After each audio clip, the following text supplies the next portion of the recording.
Okay, reading from the Bṛhad-bhāgavatāmṛta, Book 1, Chapter 6, Text 36 to 38.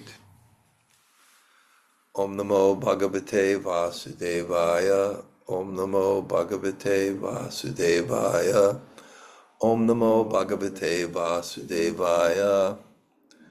Mama pratyakṣam evedaṁ yadā Kṛṣṇo vraje-vrajat, tato pūtanādibhyo, keśy-antebhyo muhur. My own experience is this. When Krishna lived in Vraja, so many calamities threatened to destroy it. Vraja was disturbed by demons from Pūtana to keśy, by demigods like Varuṇa and Indra, by creatures like the python, and by the falling of familiar things at Krishna's house like the cart and the Arjuna trees. But to these dangers the residents paid no regard. Om Timarandasya Gananjana Shalakaya Taksur Unmalatam Yena Tasmai Shri Gurave Namaha Sri Chaitanya Mano Bhishtam Stapitam Yena Bhutale Swayam Rupa Kadamayam Dadati Sapadantikam Vanchakalpa Tarubhyascha Kripa Sindhu Bhayevacha Patitanam Pavanebhyo Vaishnavebhyo Namo Namah Sri Krishna Chaitanya Prabhu Nityananda Sri Advaita Gadadhar Shivas Adi Gaur Bhakta Vrinda Hare Krishna Krishna Krishna Hare Hare Hare Rama Rama Rama Hare Hare. Jack, just empty this out and just get me just some plain drinking water. Mm-hmm. So, Bṛhad-bhāgavatāmṛta, the Bhagavatam is mentioned by Vishwanath Chakravarti Thakur in his commentary in the second verse, Nigamakalpa Torah Galitam Balam Sukha Bhukan Amrita Dravya Samya Bibita Bhagavatam Rasa Alayam. Bibita Bhagavatam Rasa Alayam. Bibita means to drink. It's such a visceral vision. Tasting is so, of the senses, it's such a, I don't know what you call it, but that the metaphor, drinking through the ears. Like the cows of Vrindavan, when they hear Krishna's flute, usually the ears go down, but their ears go up, almost that image that there's something so tangible, so relishable, that we have to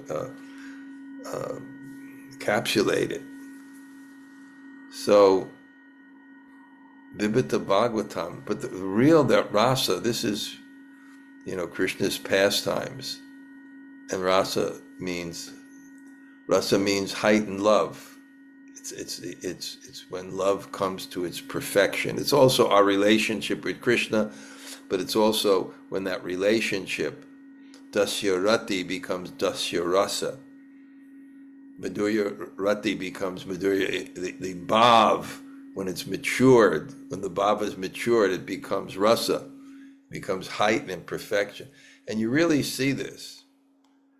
And because I think practically everybody on here has been with me all the time, I don't need to give my long introductions, but Uddhava is coming Narada is looking for the topmost devotee and comes to Uddhava, who deftly deflects the praise because Narada is his guru. And Narada said, you're the topmost devotee. So he did something very interesting. He said, no, I'm not. Because Narada is looking for the person with the topmost recipient of Krishna's mercy. So Narada is looking for that. So he says, no, I'm not. No, he says, yes, if you say so, I must be. But the way he said he was the recipient of Krishna's mercy is interesting. By seeing those who were the recipient of Krishna's mercy, then I become the recipient of Krishna's mercy. I'm the extreme recipient of Krishna's mercy, not because I'm Prabhupada, but because I saw Prabhupada, because I served Prabhupada. And we become the extreme recipients of Krishna's mercy, not that we're that, but because we serve that and we associate that. Recently, I heard another godbrother passed away. Another godbrother wrote me that from the person who gave me the ashram in Govardhan, His Holiness Parthasarthi Goswami, probably my closest friend. At least up there, for sure. I mean, imagine what he did for me. Gave me that ashram. So he writes me occasionally. And he wrote me, another godbrother passed away, Raja Shekhar. Yeah, Jack, you have that library, so you probably have his books on Vrindavan, on Govardhan, you know. Mm-hmm. And, you know, I was just reflecting, you know, and he wrote me that. And again, the decade of tears, the analogy of popcorn, you know, it goes boom, boom, boom, boom, boom, boom, boom, boom, boom. So these souls are leaving, but because we have the association of Prabhupada so close. We're born. It's remarkable to me that we were born in the same minute that Krishna appeared. Out of billions and billions and billions of years of the day of Lord Brahma, we're born in the same minute or something as Lord Chaitanya and Krishna. It's something special. You know, and our fortune, we did a little kirtan here last night, and I was speaking of that fortune. What was that point I had about it?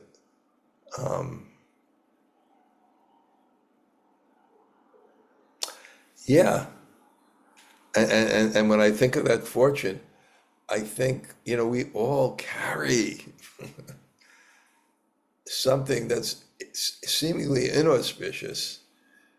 We don't grow up in these leave it to beaver, father knows best, probably another generation, few of these perfect families, you know, with the father's a father and a mother is the mother, you know, and hippies and whatever it is. So all of us, from the container, it's a lot to work with. But I was thinking of this devotee, Raja Shekhar, you know, kind of my image, a little bit of a pirate, you know, British pirate, you know, little independent. And, but inspired. And you look at that inspiration.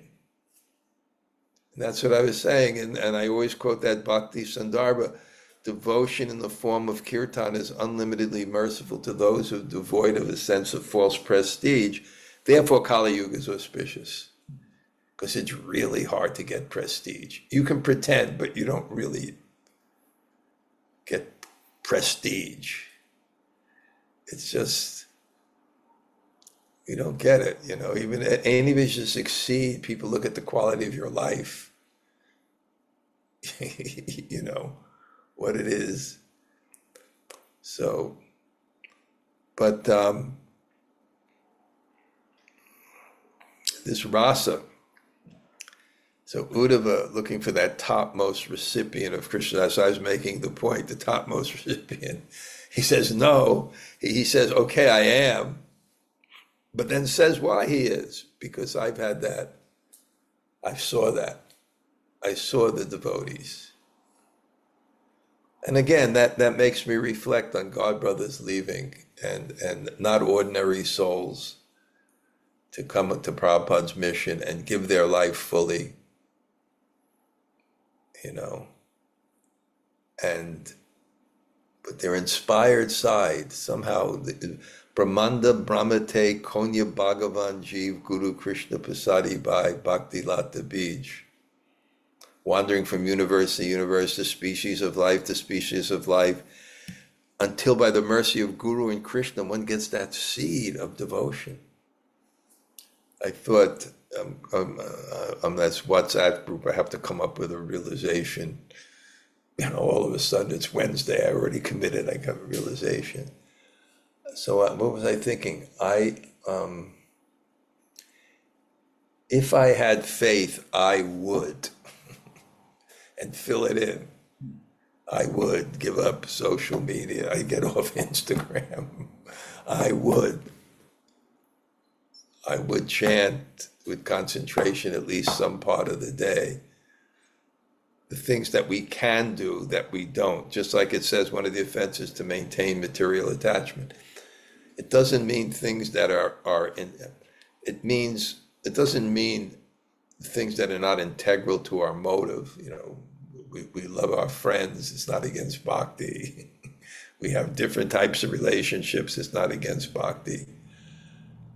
But the things that we keep that really have no utility in Krishna's service, and that may be very, very broad. We all need different things to keep the body and soul together.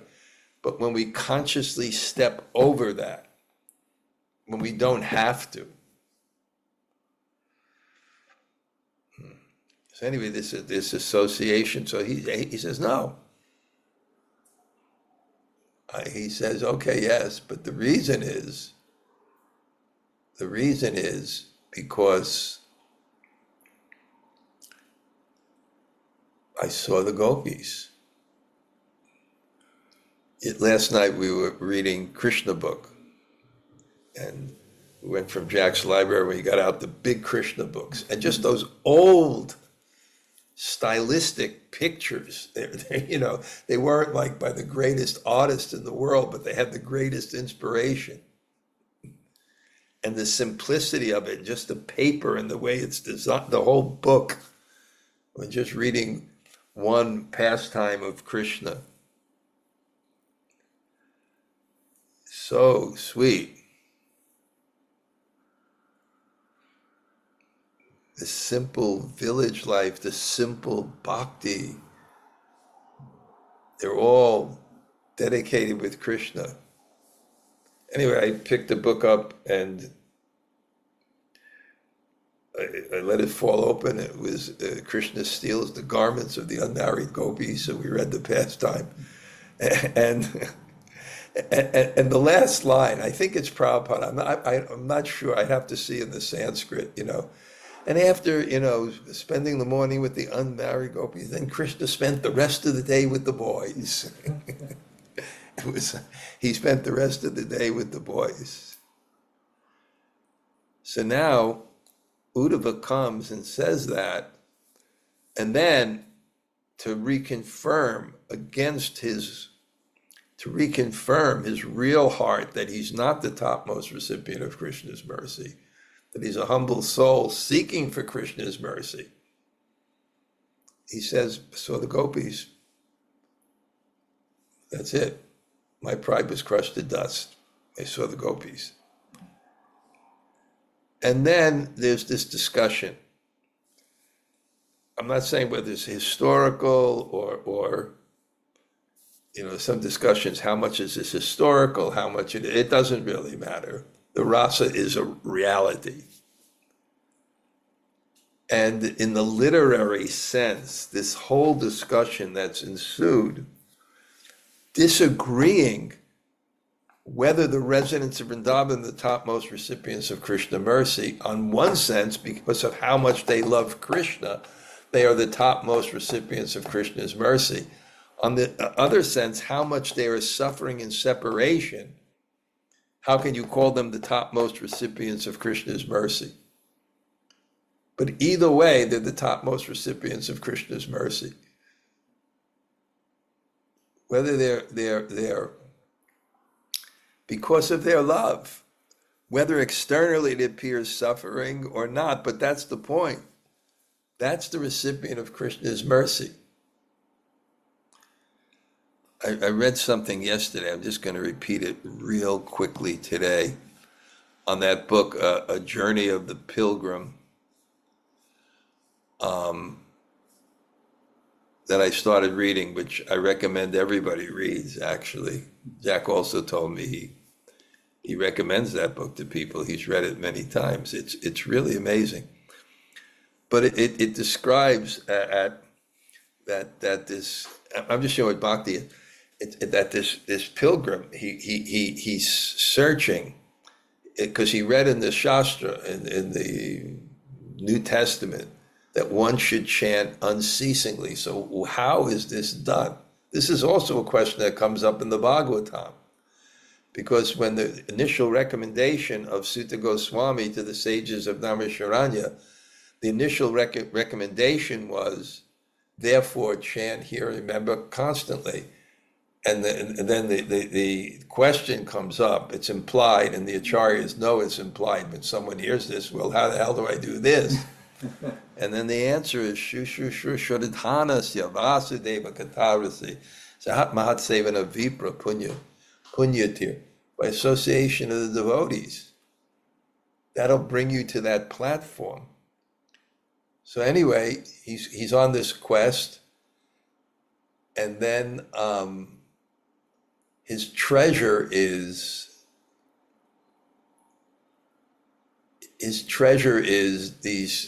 the Bible and Philokalia.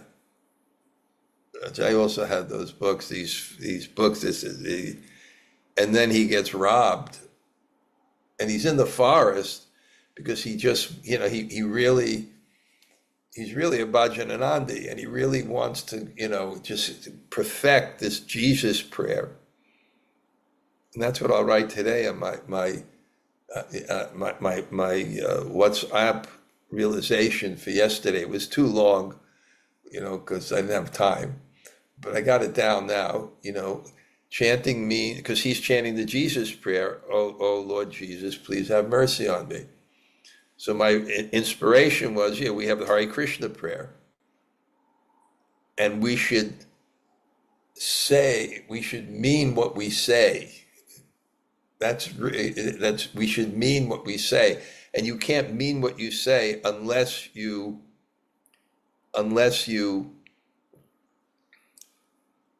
know the meaning of what you're saying. It was too long, but this is it. So this morning I said, okay, so what does it mean? Oh dear, Sri Giriraj, please bestow your mercy upon me. That should be in my consciousness when I chant. Something should be in my consciousness when I chant, to become absorbed.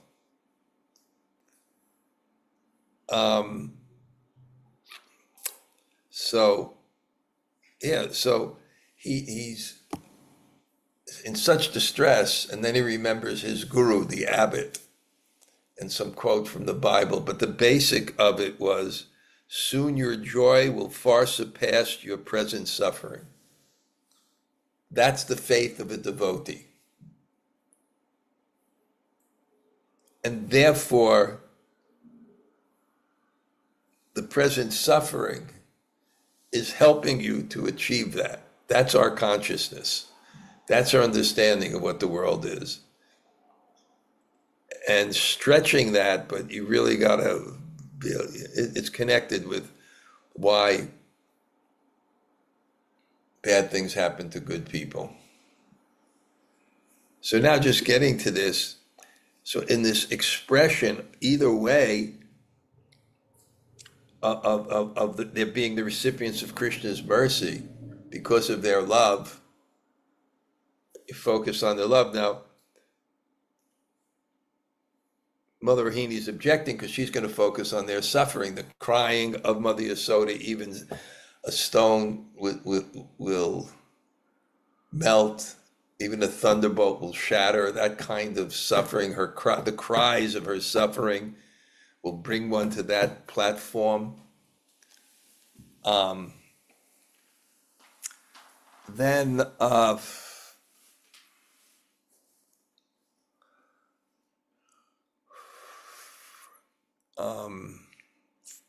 So then, Rohini says no, and she's focused on their suffering, but it's beyond duality, so it's all focused on their great devotion. So she's saying, no, look at, how much they're suffering. And now, because I've done this in the previous class, but because these verses are so rich, what I do is on Wednesday, I go back a little bit where we are and go ahead and go a little further. And then I always somehow, so whether you listen to the Wednesday or Sunday or listen to the both, you'll get the continuity. But if you hear them both, you'll get things that you won't get in the other, for sure. So here, it's just saying this was our experience of Krishna. Calamities happened, but they paid no regard to it. It's not their happiness, distress, sickness, health, standard play. It's all coming from Krishna. So it's not like this duality, oh, suffering, oh, happiness. When I was, Prabhupada came to Dallas, he's trying to figure out what to do with the school. So he said they should learn a verse of Gita a day. That should be the theme of the school, Prabhupada. And then Prabhupada was up there, and from Bhagavad Gita, I remember he quoted the verse, Martras Sparshas Dakonteya Sitoshna Sukha Dukkada Agama Payano Nityas Tamstatit Chashra, the non-permanent appearance of happiness and distress, and their disappearance in due course of time is like the changing of the summer and winter seasons, and one should learn to tolerate them. One should learn to tolerate them.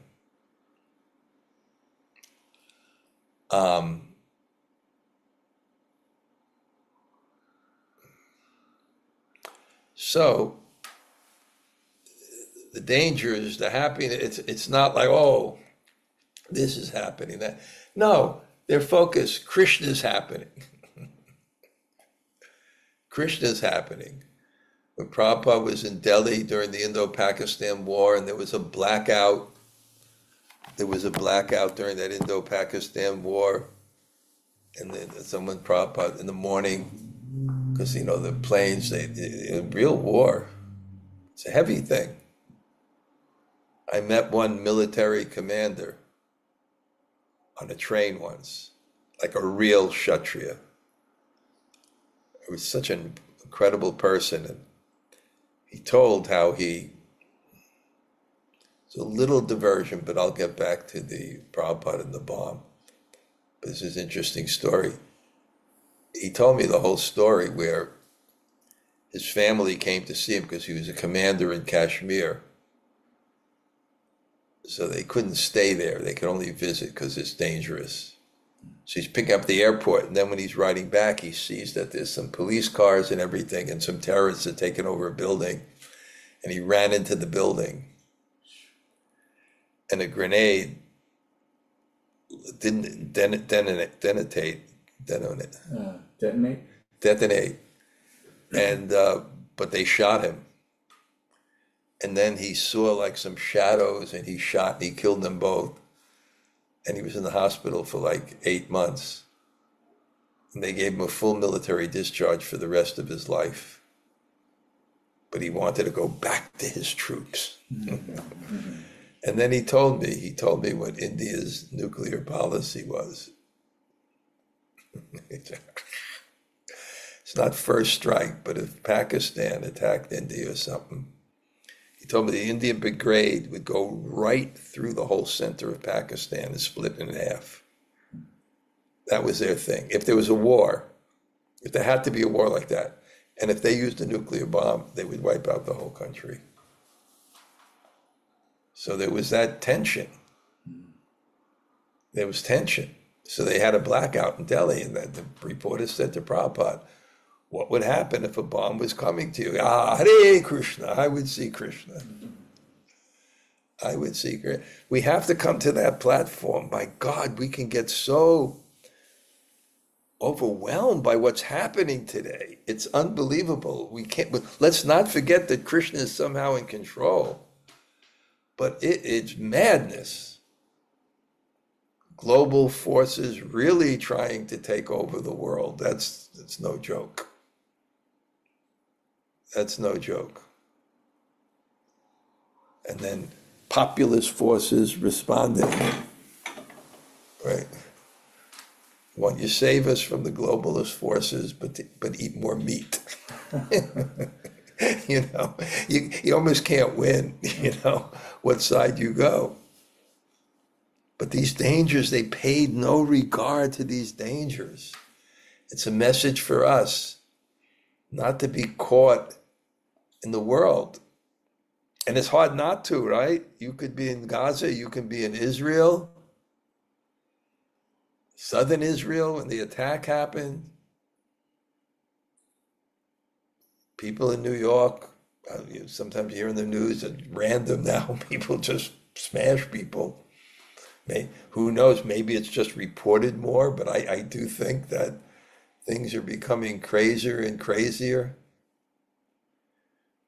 But no regard to the dangers. Or at least leave that to the Kshatriyas. Prabhupada said, there was one, I think it was Cambodia or something, if the American president became Krishna conscious, he would say, if they harm one hair on the head of the man, they'll be fine. We actually see what a real Kshatriya is. Anyway, I'm going to, it's just the bhakti. So we read these verses of bhakti and then, as if entranced, in each event, they wanted only to assure Krishna's welfare. They never thought about themselves. Look at the last line here. These dangers, they paid no regard. Here it says, they never thought about themselves. Another incredible message for us. It's so, we have to take care of ourselves. We can't neglect ourselves. But it has to be connected with something higher than ourselves. We all know that, if we have any sense of morality or decency.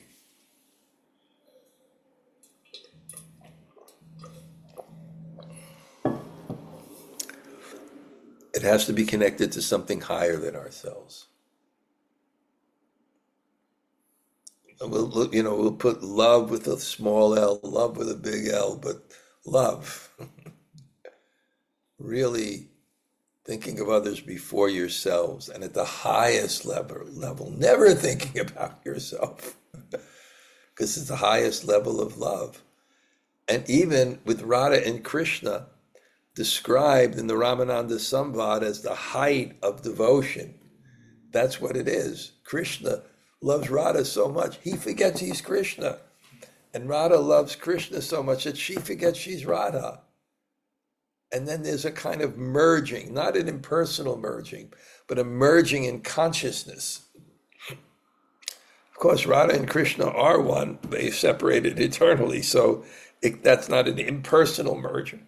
That's an ontological reality, a variety of which everything is connected, and they're one. They're one in variety. So they never thought about themselves. In natural fondness for the son of Nanda, they fully dedicated everything they owned to his pleasure. No sense of possessiveness. I, me, and mine. No sense of possessiveness. That's why for grihastas, let's look at the ideal. I know my ashram doesn't set the highest ideal, but let's look at it from the highest ideal. The grihastas had some license for enjoyment, get family, and they get deity. And then what deity means is that's the center of the house. And when you get the deity, it affects the kitchen. And the lowest platform of conscience is anamoya. We see reality in terms of food. So all of a sudden it becomes Krishna's kitchen. In fact, that's a great name for a restaurant. Krishna's kitchen. Krishna's kitchen. It becomes Krishna's kitchen. Becomes Krishna's kitchen. Yeah. So they dedicated everything they owned to his pleasure.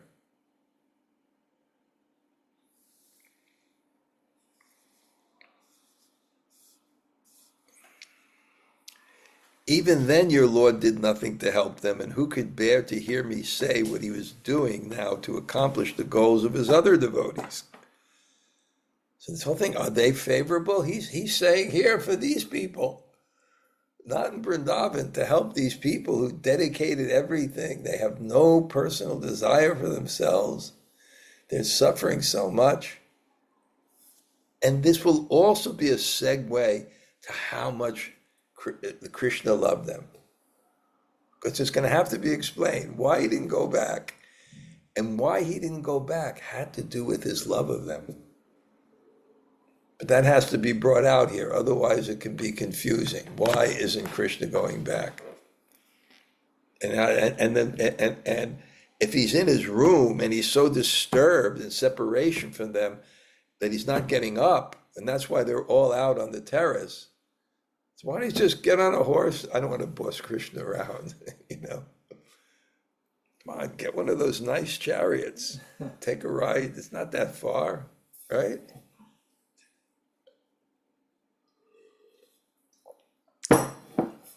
Why don't you go? So he's filling his own devotees or his own other devotees.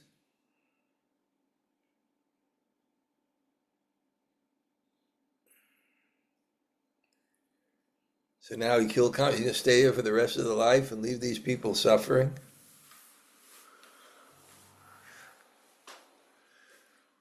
This is an amazing book. I gave a seminar in Columbia, the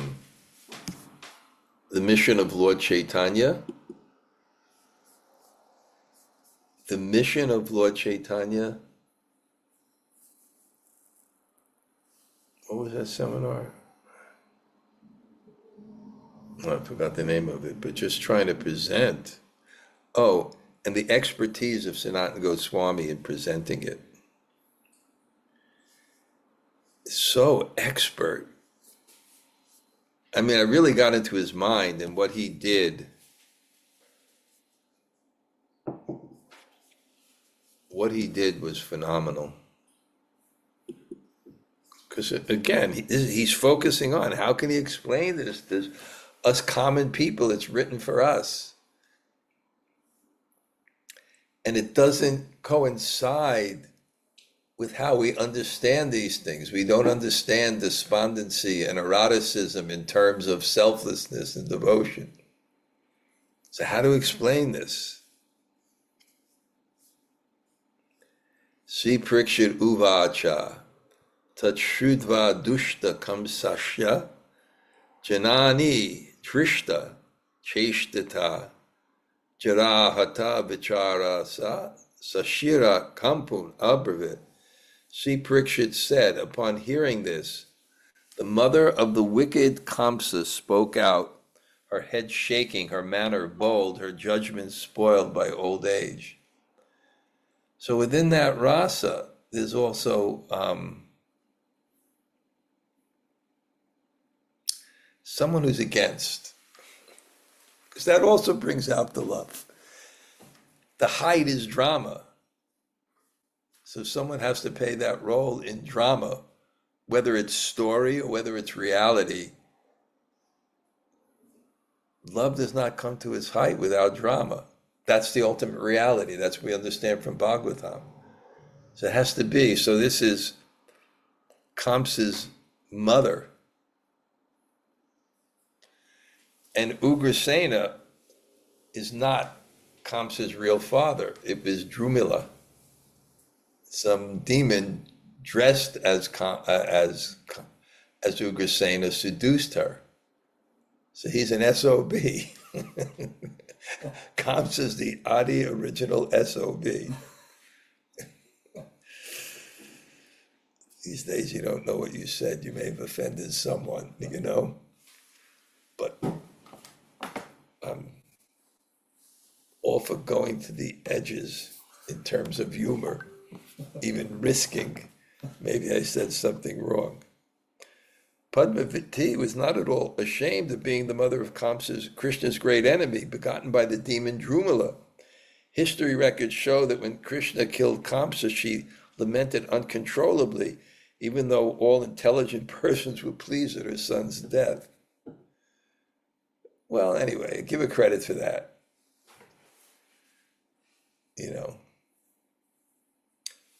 But, you know, you see in modern age, and I think it's right, sometimes someone they find out that the husband's done, like, you know, the serial killer or ripped off the biggest Ponzi scam. There was that guy, Bernie Madoff, and he did that Ponzi scam and ripped off millions and millions of people, you know, and they just like, and organizations that were charitable organizations. Raghunath had a private yoga lesson in Manhattan.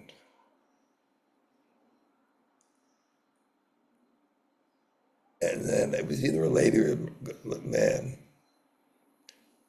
started telling her problems or his problems. And it's either the son or the daughter-in-law of Bernie Madoff. Mm. But they rejected him, so I didn't know who he was.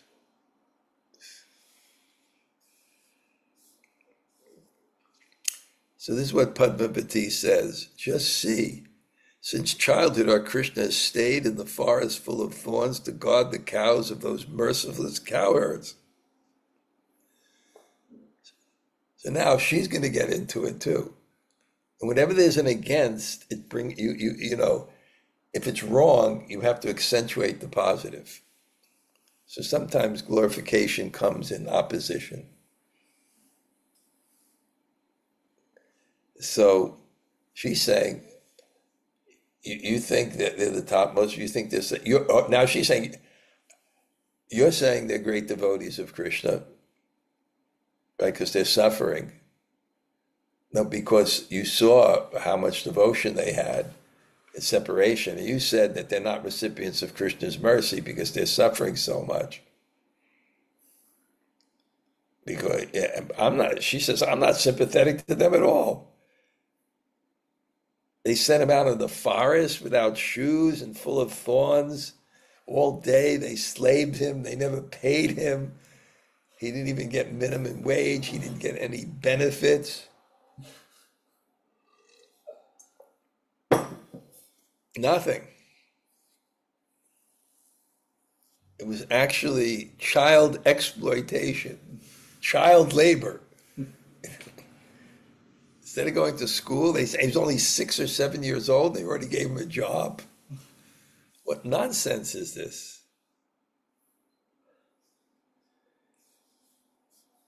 They never even gave him shoes. And when tormented by hunger, he sometimes ate a little stuff made from milk. And the cowherd women punished him by tying him up. Child abuse. This is horrible. Look how they treated him. Certainly, Kamsa should send his agencies to take Kṛṣṇa away from his parents. Can you imagine that? They sent him out all day without shoes. Then he makes a little mistake. Hey, a little kid steals a little butter, you tie him to a grinding mortar? This is... And they scolded him abusively. Erbo, okay, thanks for staying for class, but have a nice day. You'll be back midday today? Uh-huh. Okay. We'll have to finish all that chili. Huge pot. And they scolded him abusively because he was young. Krishna had no choice but to tolerate all this pain. But what does he have to do for those people now? You're saying he should go back? He has no obligation to them. Okay, this would be a good place to start next time. Jamunajaya, you have any point you like from today? You can start it off, and anybody else has a reflection they can share or say hello. Hey, Krishna Maharaj, thank you for class. I really loved, and I've heard Jai Jagannath say it in one of his funny ways about how you just can't get prestige in Kali Yuga, and You just it's can't just what? you just can't get prestige in Kali Yuga. Yeah. That Kali Yuga is designed to just keep knocking you down and down and down again, and so I really appreciated that point so much because it's so true. Yeah. Thank you. Are you in North Carolina? Or where are you? Oh Back? no, I'm home.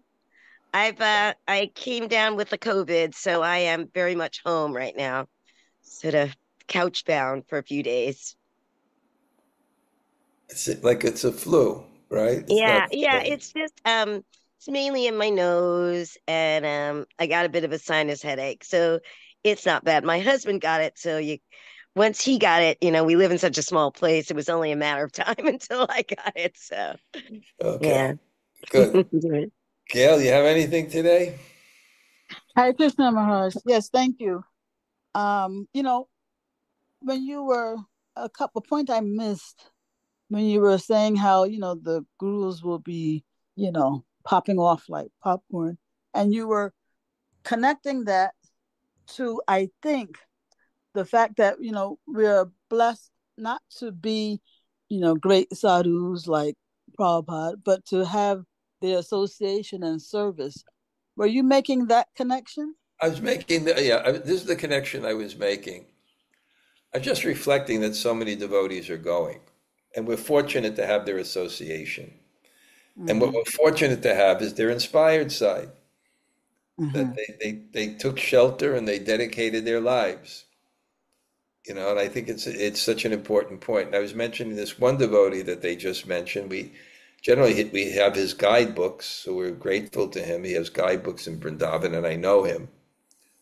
So, but and the other thing I was saying is the analogy that someone gave is when you have popcorn, you get like one every few minutes, and then boom, boom, boom, boom, boom, boom, and then it accelerates.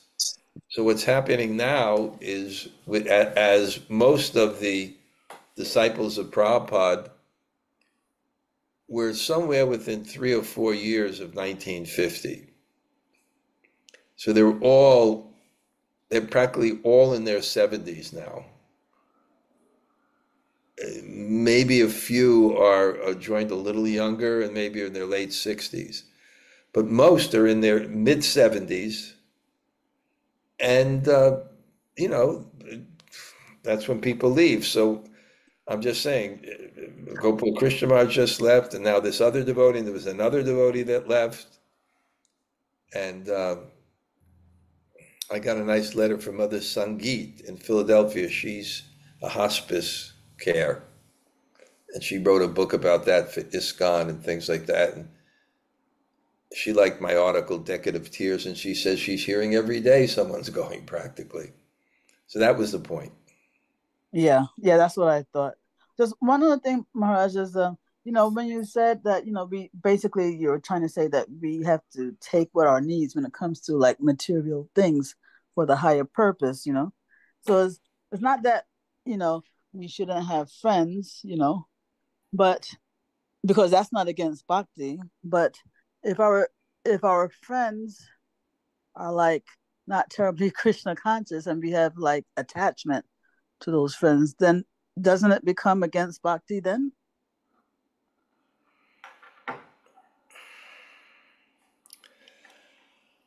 It's an individual thing, because some people may not be devotees, but they could be supportive.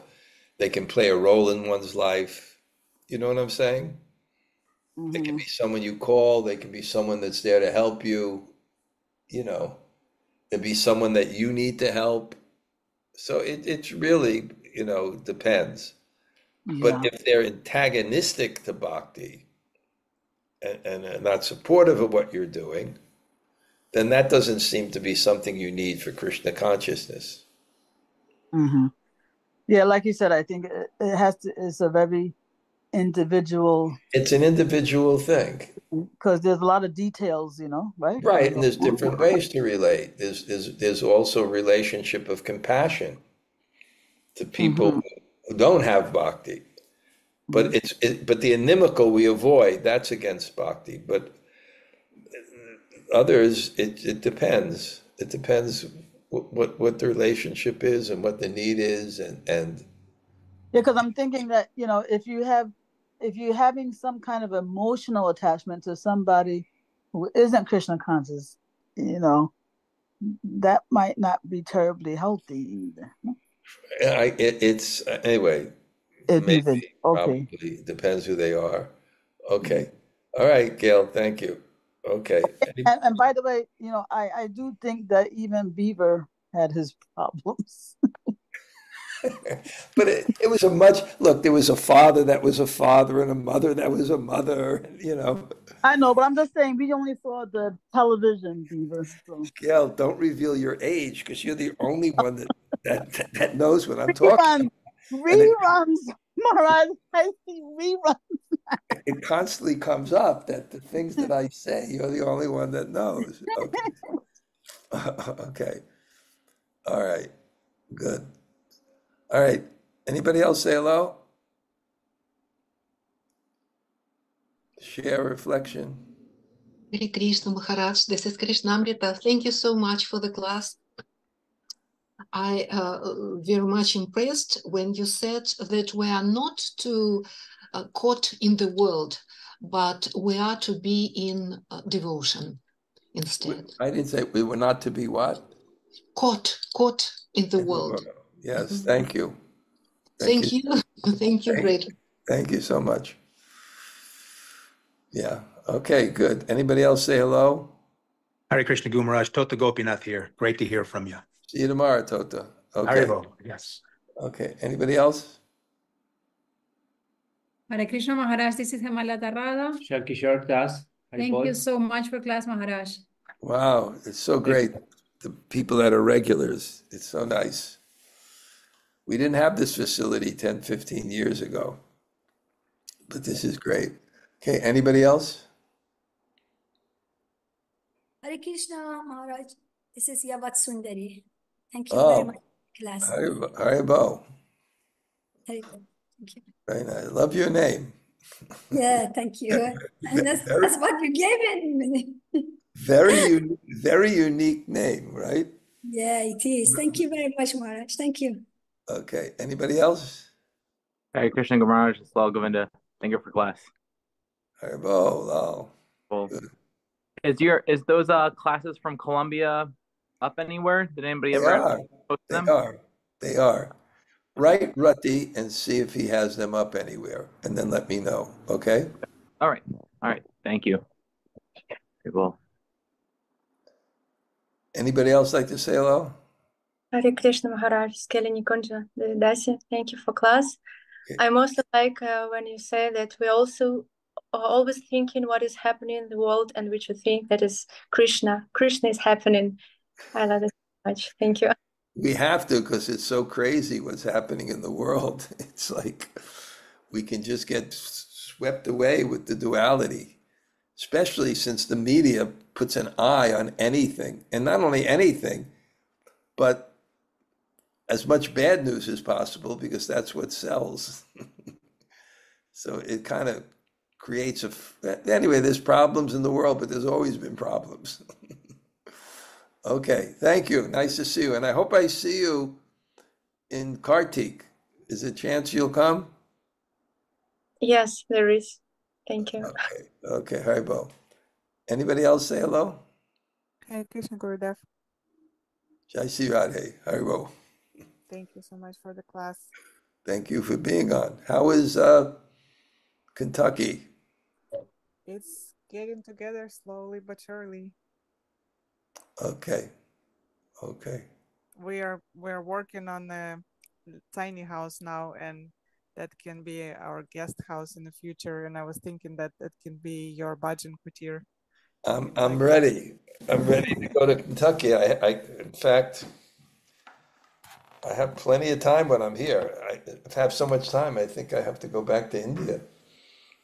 But if I can just take a short drive down to Kentucky, that would be great. That would be It exciting. can be a short drive. It can be a short flight, but drive is long, but it's worth it.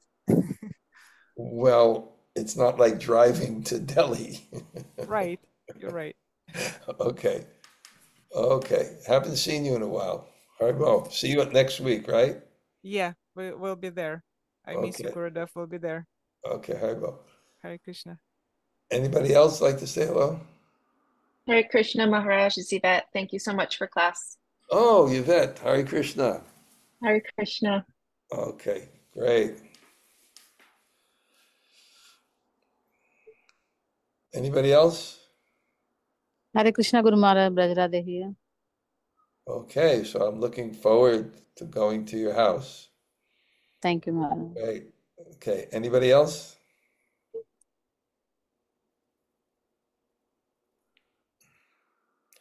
Okay, let me just look at all the people that are here for the class. I like to see that always.